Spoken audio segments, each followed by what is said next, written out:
Jadi tolong dikaji lagi ya Bu ya. Jadi munculnya sandwich generation itu karena yang orang tua yang tadi kita kan sebenarnya sandwich generation 3 generasi ya.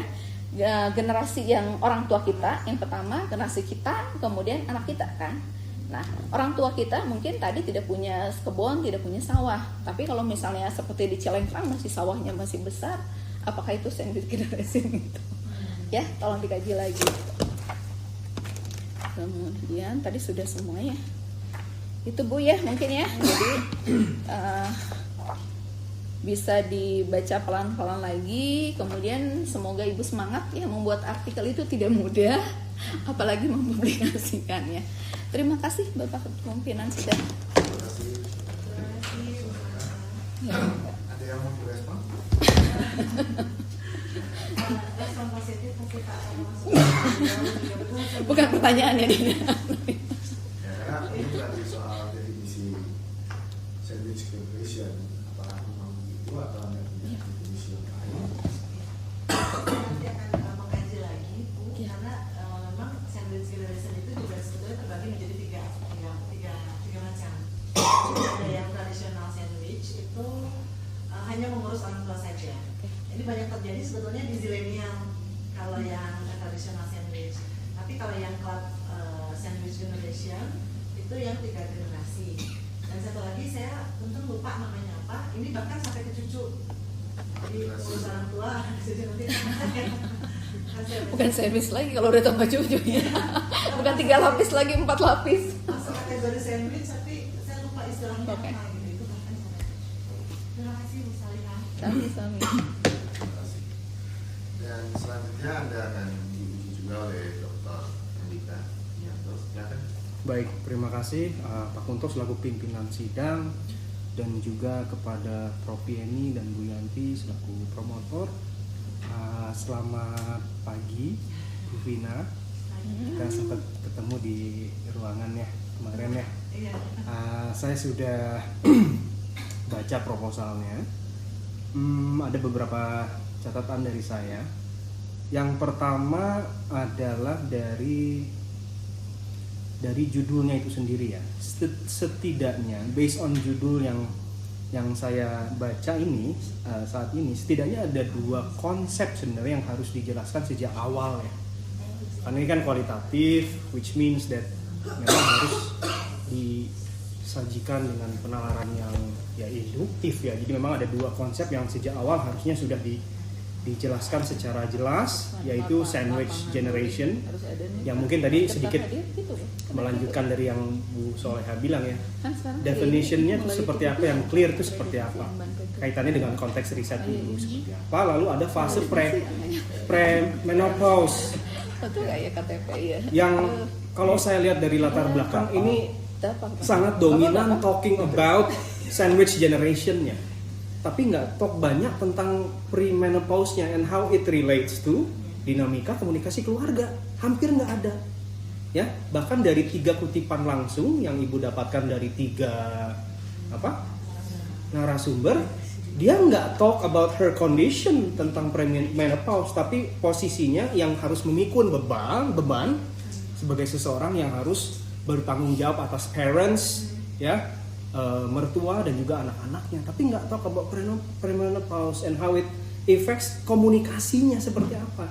Saya pikir ini adalah kesempatan untuk cari ya riset-riset kontemporer barangkali yang talk about itu, yang kemudian akan memperkuat argumentasi latar belakangnya.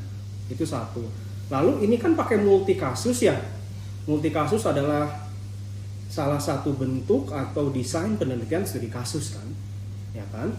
Jadi kalau saya lihat memang akhirnya judulnya agak sedikit rancu, karena kalau saya lihat di sini judul akan menggali dinamika komunikasi harusnya. Tapi kalau saya lihat dari latar belakang dan juga research question, pada akhirnya ini hanya berfokus pada perempuannya saja di fase premenopause ini. Yang namanya dinamika ini harusnya menggambarkan dinamisnya sebuah hubungan keluarga. So interaction between si ibu itu dengan orang tuanya bagaimana, dengan anaknya, dengan menantunya, dengan cucunya.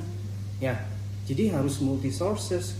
Jadi kalau saya lihat sementara research questionnya ini agak ya tidak mencerminkan multi kasus. Mungkin multi kasus, mungkin ada beberapa kasus ya, karena ada 3 households kayaknya ya.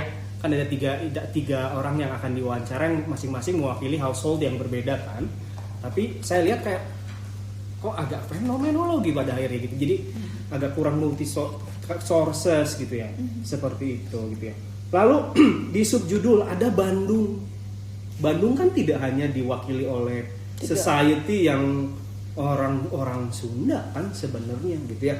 Sementara kalau saya lihat di latar belakang, ibu banyak mention banyak tentang Sunda culture. Asumsinya banyak. Kenapa nggak Sunda aja di sini tentang budaya Sunda gitu, keluarga budaya Sunda gitu. Kenapa harus Bandung gitu? Ya.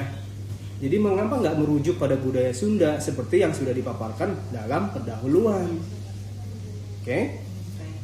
Lalu masuk ke latar belakang. Nah, mungkin saya sedikit lagi follow up dari yang tadi sama Bu Saleh. Memang gayanya tuh latar belakangnya tuh fenomenologi banget gitu ya, storytelling. Storytelling. Ya. Tapi titik fokus masalahnya tuh nggak terlalu belum bunyi Bu. Jadi bagi saya kalau if you're trying to ada dinamika komunikasi keluarga, kemudian sandwich generation dan juga pre-menopause ya.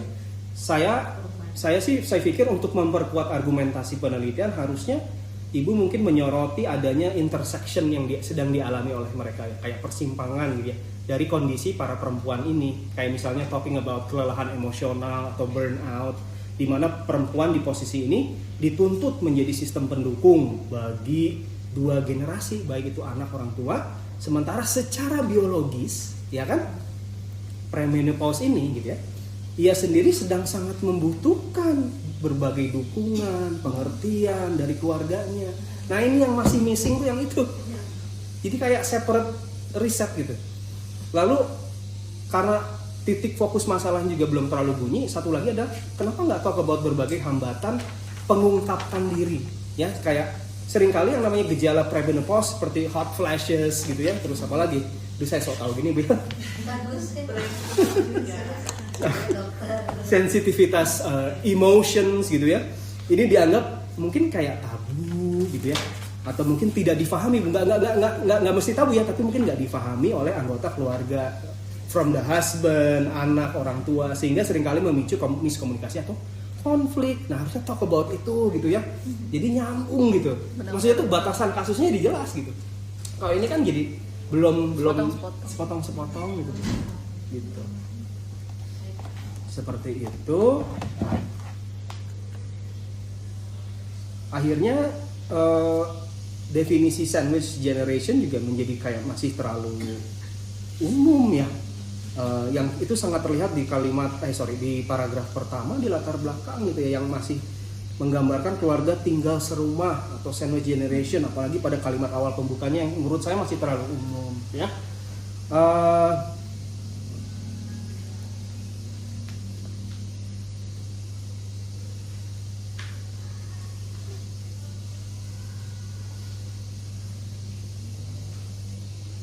Lalu saya juga melihat di latar belakang, khususnya di paragraf kedua ya, ada sebuah kalimat yang ini juga seolah-olah kayak sudah menebak gitu ya, bahwa selalu ada problem atau konflik dalam kondisi serumah dengan orang tua atau mertua. Padahal penelitian ini kan kualitatif gitu ya, tapi sejak awal sudah seperti kayak menduga bahwa ada konflik gitu ya.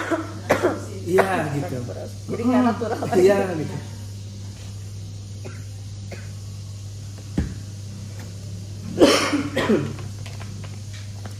Nah ini masuk ke halaman 6-nya yang tadi saya mention soal konsep fase premenopause ini, yang saya pikir harusnya sejak awal sudah dijelaskan gitu ya. Jadi bahkan di 3 kutipan wawancara yang ada di atasnya, dia nggak talk about her condition sama sekali gitu. Nah kenapa ini sedikit sekali penjelasan soal ini dan kaitannya dengan sandwich generation dan juga dinamika komunikasi keluarga itu harus di reformulate ya, argumentasi itu di latar belakang ya.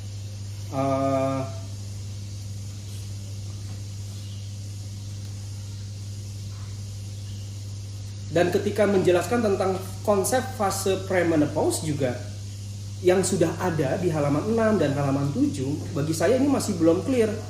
Karena ini konsepnya artinya apa? Secara medis, psikologis, atau mungkin sosial, seperti apa pengaruhnya terhadap perilaku atau komunikasi yang terjadi in those families. Ya kan? Jadi belum dihubungkan dengan komunikasi tadi.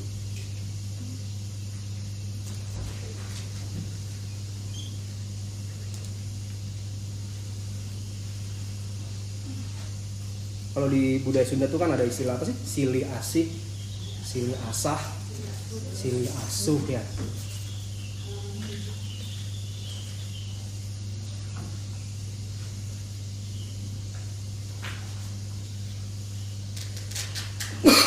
Menurut saya juga di latar belakang, di bagian akhir ya, di latar belakang ya, mungkin ketika ibu menjelaskan tentang aspek novelty of this research, menurut saya masih lemah Bu ya. Jadi ada berapa sih total 17 riset ya? Ya, 17 riset apa enggak? Jadi belum tergambarkan dengan jelas gitu hasil dari lit review-nya itu seperti apa gitu ya. Harusnya lebih apa ya? Ya dalam bentuk sintesis yang clear gitu ya, yang kemudian nanti dituangkan di latar belakang. Jadi urgensinya based on lit review apa, terus apa upaya ibu untuk upaya yang akan dilakukan untuk mengisi atau mengisi kekosongan atau gap tersebut gitu. Saya pikir masih lemah mengintegrasikan temuan-temuan riset terdahulu ke latar belakang. Saya temukan hanya sangat sedikit gitu. Jadi mungkin jadi kayak sia-sia lit review-nya gitu Bu. Gitu. Ya.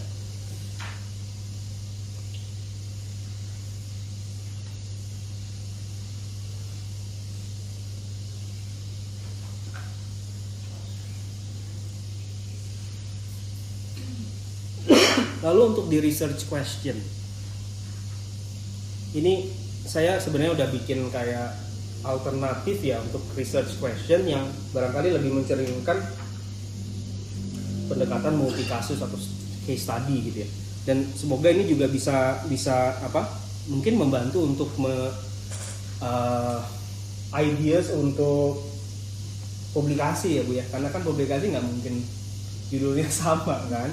Jadi harus beda meskipun main topiknya adalah ini. Nah, kalau saya lihat di sini harusnya mungkin research question ini tentu saja yang pertama saya agak bingung dengan research question yang pertama ketika bertanya tentang bagaimana perubahan kondisi fisik dan emosional gitu. What does that have to do dengan komunikasi keluarga gitu? Kenapa tidak fokus atau kenapa tidak membagi pertanyaan penelitian berdasarkan arah komunikasinya? Ya kan?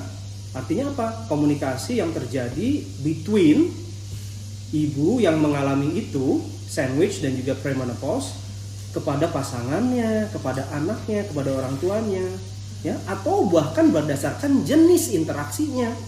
Jadi mungkin pertanyaan pertama bisa fokus pada self disclosure mungkin Bu. Jadi kayak misalnya fokus pada mengungkapkan diri, ya. Dan juga pasangannya, misalnya bagaimana perempuan sandwich generation mengkomunikasikan keluhan fisik dan emosional di fase premenopause kepada pasangan atau suami untuk mendapatkan dukungan sosial. Kan gitu kan? Karena yang tadi saya mention di atas, if you want to talk about premenopause ya berarti you have to mengaitkannya dengan ya bagaimana dia pun membutuhkan itu kan. Dia needs attention juga, dukungan sosial itu. Nah, bagaimana dinamika komunikasinya between her and pasangannya atau spouse-nya ya. Lalu yang kedua mungkin bisa fokus pada pengasuhan anak dan juga orang tua yang sudah menua gitu ya. Contohnya bagaimana dinamika komunikasi interpersonal antara ibu yang berada di fase premenopause dengan anak dan orang tua yang dirawatnya saat terjadi kelelahan peran atau role strain. Kan dia mengalami itu pasti kan. Dia harus mengurus segala macam gitu kan. Ada strain tuh pasti ya, ada burnout di situ ya. Nah, itu seperti apa dinamika komunikasi interpersonal between her pada saat mengalami itu dengan anak dan juga orang tua. Lalu bisa aja karena ini studi kasus lagi-lagi bisa fokus ke manajemen konflik misalnya.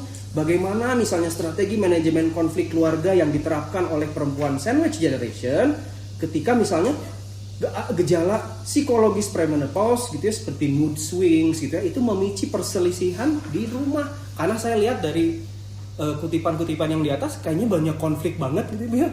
Ada yang cucunya dicemburuin sama neneknya lah, macem-macem gitu ya. Jadi banyak konflik gitu ya. Jadi kenapa nggak talking about itu? Dan terakhir, fokus ke negosiasi peran, itu pun bisa jadi artikel yang sendiri tuh. Ya, bagaimana negosiasi peran dan pembagian beban perawatan keluarga dikomunikasikan antara perempuan tersebut dengan anggota keluarga lainnya, suami dan juga mungkin saudara kandung. Seperti itu kan, jadi ketangkep tuh semuanya tuh dinamika komunikasi keluarganya when they are dealing with this problem. Dia ada 4. Kalau saya sih akan fokusnya ke sana. Jadi nggak talking about bagaimana perubahan kondisi fisik dan emosional, karena itu nggak answer the question bagi saya ya, tidak mewakili judul riset. Mungkin nanti saya bisa share nanti si catatannya Bu kalau memang Ibu membutuhkan. Lalu riset terdahulu mah udah ya tadi ya, saya nggak akan bahas soal itu. Mungkin untuk landasan teoritis, kalau saya lihat di sini kan Ibu menggunakan interaksi simbolik dan juga dialektika relasional ya, untuk tadi saya lihat di presentasinya untuk bisa melihat ketegangan yang dialami perempuan ya, perempuan ini misalnya antara keinginan untuk mandiri, memiliki waktu untuk diri sendiri, autonomy gitu ya, versus tuntutan untuk selalu ada bagi keluarga atau connection itu ya. Oke, nggak masalah, cuman mungkin bisa dicari ya literatur about mungkin komunikasi dukungan sosial atau social support communication ya. Karena itu bisa digunakan juga untuk menganalisis bentuk dukungan emosional, instrumental dan juga informasional seperti apa yang dikomunikasikan dalam keluarga untuk meringankan beban perempuan tersebut gitu ya. Jadi ya ini mah untuk bahan ini aja, diskusi dengan promotor ya, untuk ke alternatif teori ya. Dan juga mungkin ada juga, saya pernah baca teori manajemen privasi komunikasi, kalau nggak salah communication privacy management theory gitu ya. Ini juga cocok untuk bisa melihat informasi tentang kondisi premenopause-nya yang mungkin ia buka secara disclosure kepada keluarga, dan apa yang ia sembunyikan karena ia takut membebani ya. Jadi ada teori manajemen privasi komunikasi.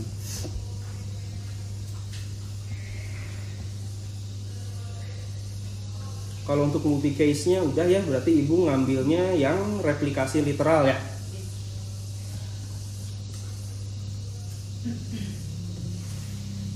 Paling satu lagi ini ya Bu ya, untuk yang subjek penelitiannya ini kan masih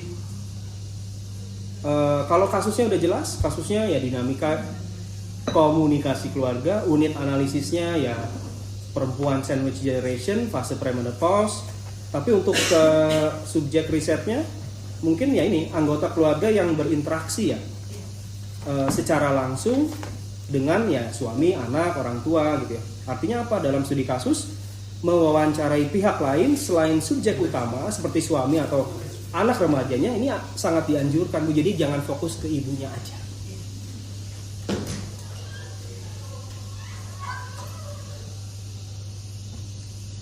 Udahlah itu aja. Yakin. Soalnya banyak aku juga ini, tapi ditulis aja. Ini debut cukup. Demikian catatan sedikit dari saya Bu Vina. Nanti akan saya share kalau memang Ibu ini perlu, saya akan share filenya. Terima kasih. Assalamualaikum warahmatullahi wabarakatuh. Waalaikumsalam warahmatullahi wabarakatuh. Ada yang mau ditanggapi? Silakan. Terima kasih banyak Pak Andika. Jadi juga sangat menambah insight dan wawasan baru dalam penyelidikan saya. Memang di awal saya juga ada kekhawatiran ketika coba membuka tentang perimenopause. Khawatir dilihat dari sudut pandang medis.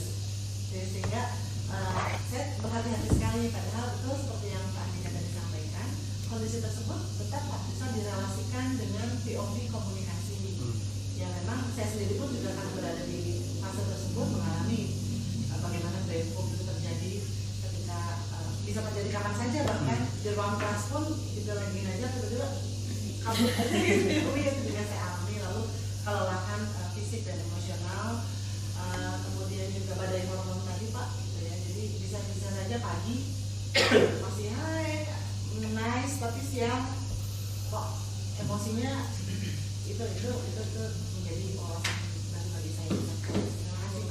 Sama-sama. Terima kasih Pak Tonto. Apalagi ketika ada pengumuman harus ambil Artikel. jalur itu moodnya langsung Ya. mau poster. Baik, terima kasih kepada Bapak Ibu Menanadi kalau nilai sudah bisa diberikan. Dan sebelum ke promotor, saya ingin sebagai kapolri dan ketua sidang ingin garis bawahi beberapa hal. Tadi pertanyaan pertama dari Pak Mungkus tentang, nah ini desain artikel yang mau dipublikasi mana? Itu kan seharusnya yang harus diperkuat dalam surat ini. Jadi kalaupun di bagian tadi, kalau artikel pertama memang SLR kan metodenya bukan studi kasus kan. Nah itu kan harus diperjelaskan gitu. Apakah artikel kedua dan ketiga juga tetap sama mau pakai studi kasus gitu, dan bagaimana memecah pertanyaan